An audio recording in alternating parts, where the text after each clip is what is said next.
Assalamualaikum warahmatullahi wabarakatuh. Waalaikumsalam warahmatullahi wabarakatuh. Alhamdulillahilladzi anzala ala abdihi kitaban wa lam yaj'al lahu iwaja. Asyhadu an la ilaha illallah wahdahu la syarika lah wa asyhadu anna Muhammadan abduhu wa rasuluhu la nabiyya ba'dah. Allahumma shalli wa sallim wa barik ala sayyidina Muhammad wa ala alihi wa sahbihi wa mawalah amma ba'd. Hadirin rahmatullah, ibu-ibu, bapak-bapak yang dirahmati Allah Subhanahu wa taala. Pertama-tama marilah senantiasa kita panjatkan syukur kehadirat Allah Subhanahu wa taala atas segala nikmat-Nya, rahmatnya, taufik hidayahnya, sehingga kita pada malam hari ini masih diberikan kekuatan, masih diberikan oleh Allah umur panjang, sehat walafiat, sehingga dimudahkan, dilancarkan kaki kita menuju Masjid Al-Ikhlas ini dengan tidak kurang suatu apapun. Semoga Allah senantiasa mencatat, menilai seluruh aktivitas hidup kita sebagai aktivitas ibadah yang bisa menjadi pemberat mizan kita di yaumul hisab. Amin. Hadirin rahmatullah, hari demi hari telah berlalu, kita sudah memasuki belasan hari di bulan Ramadan ini. Semoga Allah memberikan kita kesempatan untuk menuntaskan Ramadan ini dan kemudian memberikan gelaran kita dengan muttaqin, orang-orang yang bertakwa. Amin. Hadirin rahmatullah, banyak keistimewaan di bulan Ramadan ini.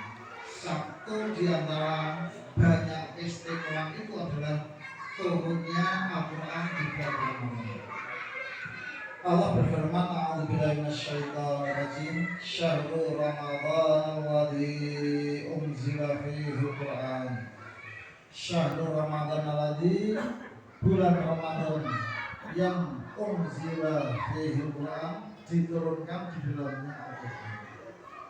Jadi hadirin rahmatullah, istimewa sekali bulan suci Ramadan ini. Turun kitab yang paling suci, yaitu kitab Al-Quran, diturunkan oleh Zat yang Maha Suci, yaitu Allah Subhanahu wa Ta'ala, ditujukan kepada orang yang paling mulia dan suci, yaitu Rasulullah Sallallahu Alaihi Wasallam, lewat perantara malaikat yang paling suci, yaitu malaikat Jibril. Karena itu menjadi sangat istimewa. Alhamdulillah. Karena istimewanya itulah maka bulan Ramadan disebut juga dengan sebutan Syahrul Quran, bulan Al-Quran. Karena itu alhamdulillah, marilah kami mengajak semuanya, utamanya juga pada saya sendiri, untuk senantiasa di bulan istimewa bulan Al-Quran ini meningkatkan bacaan kita. Yang biasanya membacanya, kita tingkatkan kualitasnya menjadi mentadabburinya, membaca terjemahnya, merenungkannya, memahaminya, dan kemudian juga boleh jadi meningkatkan lagi menghafalkannya, sehingga memang ada progres di bulan ini. Alhamdulillah, bulan Al-Quran ini adalah bulan yang memberikan kita satu kemajuan terkait dengan Al-Quran. Hadirin rahimakumullah, sebagaimana juga kitab suci yang lain, agama-agama yang lain juga mempunyai kitab suci yang dipedomani oleh para pengertinya. Kita melihat mendengar ya, ada agama di luar Islam, ada yang namanya agama Nasrani dengan Injilnya, ada agama Yahudi, tidak tahu apakah Tauratnya masih dipegangi atau tidak. Kemudian ada agama Hindu. Kalau kita melihat dalam satu bacaan, ya apa itu punya satu kitab suci, ada Weda, Tripitaka dan sebagainya. Hadirin rahmatullah, sebuah kitab suci akan senantiasa dipedomani oleh para pengikutnya, ya, dipegangi, ditaati oleh para pengikutnya, minimal kalau kitab suci itu mempunyai 3 persyaratan yang masuk. Artinya kitab suci itu punya 3 syarat disebut sebagai kitab suci yang senantiasa akan dipegangi, dipedomani oleh pengikutnya. Yang pertama adalah sebuah kitab suci itu terjaga originalitasnya, keasliannya, keautentikannya. Dan untuk urusan ini Al-Quran lolos. Al-Quran adalah kitab yang masuk kategori autentik, originalitasnya terjaga, keasliannya terjaga. Bahkan Allah sendiri yang menjaganya, tidak baik-baik, bukan tangan-tangan manusia yang sangat lemah, tapi Allah sendiri turun tangan. Inna nahnu nazzalna dzikra wa inna lahu lahafidun. Sesungguhnya kami yang menurunkan Al-Quran dan kami pula, ya kami Allah yang menjaganya. Jadi Allah menjaga kemurnian keaslian Al-Quran sehingga ketika Al-Quran turun pada 1500 tahun yang lalu sampai sekarang begini, dan tentu sampai yaumil akhir akan terjaga keasliannya, karena tidak sekedar kita yang menjaga menghafalkannya, tetapi Allah sendiri. Nah, alhamdulillah, kalau kita melihat, mencoba membandingkan kayak sebuah lagu dengan kitab-kitab yang lain, maka kita akan mendapati sangat perbedaan. Ya, keasliannya tentu bisa kita pertanyakan karena kitab-kitab suci yang lainnya berbahasa tidak sama dengan bahasa ketika diturunkannya. Ibu-ibu, bapak sekalian, boleh jadi punya teman, punya saudara yang mungkin non-muslim, dipinjam kitabnya. Kalau kita buka, saudara sekalian, bahasanya bahasa Indonesia. Saya punya teman, punya kitab suci Injil berbahasa Inggris. Tentu Isa Al-Masih ataupun Yesus bukan orang Indonesia, juga bukan orang Inggris. Lalu bahasa aslinya di mana? Ya, mereka pun juga tidak paham. Dilacak di mana? Di museum mana? Tidak paham juga. Ya. Ada kitab yang namanya Taurat, dulu diturunkan Allah kepada Nabi Musa untuk orang Yahudi. Sekarang Taurat yang asli kita juga tidak tahu tersimpan di mana, siapa yang pegang, tidak terbaca. Bahasanya bahasa Ibrani. Bahasa Ibrani sekarang siapa yang berkomunikasi dengan bahasa itu? Tidak ada juga.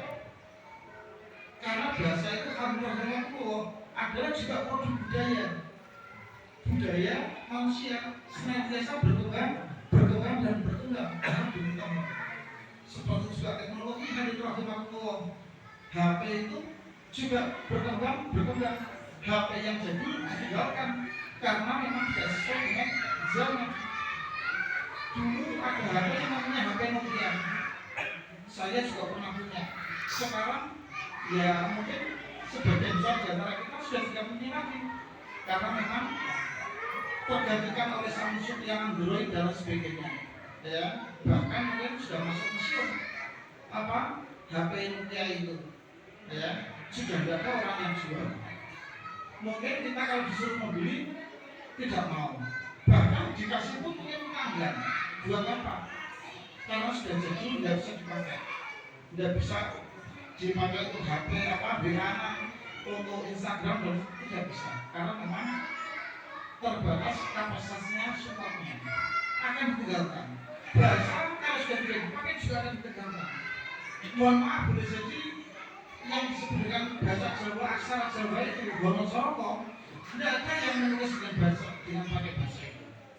Saya tidak yakin kita semuanya sebagian besar kalau misalnya ada khotbah seperti ini bisa menulisnya dengan bahasa Jawa, disampaikan juga jika mungkin terlalu panjang, ikrik dan lain sebagainya, tidak banyak menguasainya. Nah, karena kemauan pemerintah yang ingin nguri-nguri tradisi bahasa Jawa sehingga masih diajarkan saja, sebagian kecil di antara kita mempelajari, tapi kemudian tidak dipraktekkan. Anak-anak SD SMP yang dulu mahir karena sudah dipraktekkan bahasa itu dia sudah lupa lagi.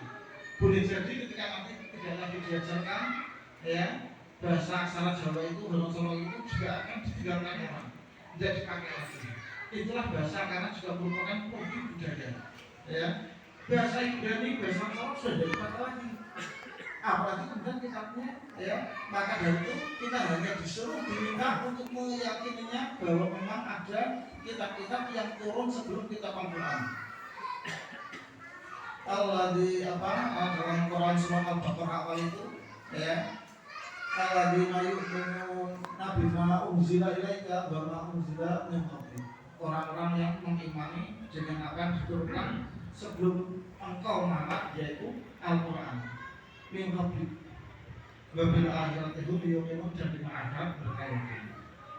Khabir rahimahullah, hebatnya Al-Quran menantang siapapun di antara manusia ya yang meragukan kehebatan, kebenaran, keaslian Al-Quran ini dengan membuat satu ayat saja. Terdapat tantangan itu dalam Quran surat Al-Baqarah ayat wa in kuntum fi raibin mimma nazzalna ala abdina fa'tu bi suratin min mislihi.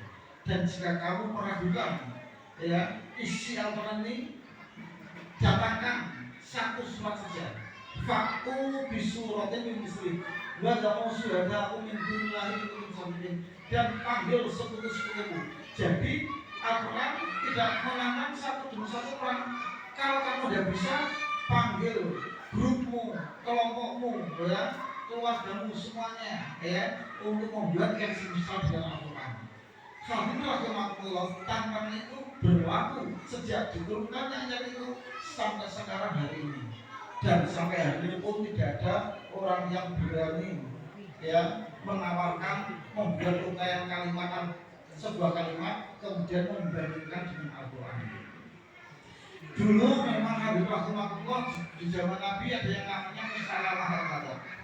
Ketika turun Quran surat Al-Fil tentang hajah, dia pun membuat syair, dia pun meniru-niru ya, dan kemudian mengatakan bahwa ini pun juga firman dari Tuhan. Al-Fil, ma huwal fil, kata Musalamah al-Qadar. Ma huwal fil, apakah gajah itu? Hayawanul kabir, apa? Hewan yang besar. Wasilul kabir, punya hidung yang panjang. Karena rahimahullah, kita tidak mendapatkan petunjuk apapun dari uraian kalimat ini, karena memang bukan Al-Quran dan tidak dari Allah. Ya, boleh jadi kita semuanya bisa meragukan atas seperti ini. Ya, bakal tidak sebanding dengan Al-Quran.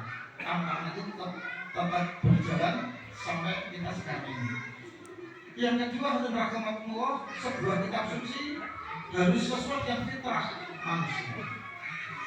Ada kitab suci ajaran ibu sekalian yang mengajarkan para pemeluknya itu tidak dibolehkan atau dilarang apa menikah. Ya, jadi ada sebutan biarawan, biarawati tidak boleh menikah. Itu menantang kodrat, karena sebenarnya diciptakan laki-laki perempuan memang untuk bertaruh, untuk saling bertemu, untuk saling berkawin. Sebab kalau tidak manusia laki-laki perempuan tidak bertemu, tidak berkawin, maka tidak punya keturunan. Dan ini ada jauh seperti itu, ya tidak logis. Dan Islam ajarannya paling logis. Ketika disyariatkan salat sambil berkemakmur memang berdiri. Tapi bagi yang sulit sudah sepuh misalnya, di antara kita sudah ada yang dengan hidup tidak apa-apa, sah-sah saja, insya Allah tidak terima. Boleh jadi suatu saat hidup yang sulit, dia boleh berbaring, bahkan juga dengan isyarat pun dibolehkan. Daripada kritis di rumah sakit sulit dan sebagainya, dia berbaring. Hari ini, bulan ini kita berpuasa. Dari subuh, ibu sekalian sampai maghrib kita tidak makan, tidak minum, ya, diwajibkan. Tapi kata Allah dalam surat Al-Baqarah itu, ya, dan di antara kamu jika ada yang sakit maridan awala safarin fa'iddatun min ayyamin. Boleh tidak berpuasa, diganti di hari yang lain. Silakan setelah Ramadan entah kapan punya kesempatan diganti, disahur hutangnya. Jadi tidak membebani, sakit boleh tidak puasa dulu. Bahkan kalau memang ternyata kenyataannya sakitnya menaun dan sebagainya, boleh bayar fidyah. Enak sekali. Tapi diumumkan bayar zakat, ya. Ada apa itu 2 tahap dan sebagainya. Bagi yang mampu itu saja. Bagi yang tidak mampu, kewajiban zakat bisa gugur. Bahkan bisa jadi menjadi mustahil. Jadi masuk kategori penerima zakat yang dilakukan asnaf itu, fakir miskin dan sebagainya. Ajarannya enak, ya, harus berwudu, bersuci ketika sholat. Loh, kalau misalnya kondisi sakit, demam misalnya, tidak boleh kena air, atau sebagian terbakar sehingga tidak boleh tersentuh air, boleh ayam. Tidak ada air, kalau memang airnya sangat kemarau panjang, ya, syukur-syukur kering, boleh kita apa itu, misalnya berayam juga dan lain sebagainya. Ajarannya sangat logis, sangat masuk akal, sesuai dengan fitrah manusia. Yang ketiga, rahimahullah, sebuah ajaran kitab suci, ajaran agamanya tidak boleh bertentangan dengan Quran. Ilmu pengetahuan dan teknologi. Dulu kalau rahimahullah ada ilmuwan yang dipancung, dia digantung, dibunuh karena penemuannya melawan dogma gereja. Dulu ada yang namanya teori geosentris, pusat alam surya ada